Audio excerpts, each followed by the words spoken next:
Be sure to read and follow the safety guidelines to protect your computer from potential damage and ensure your personal safety.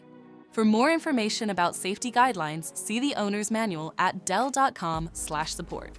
Before you begin, turn off the computer and disconnect all the attached peripherals. To remove the hard drive, unlatch the stand from the system. Pry the back cover off the system. Identify the hard drive assembly and remove the screw. Unlatch and remove the assembly from the system. Remove the 4 screws and lift the hard drive out of the assembly.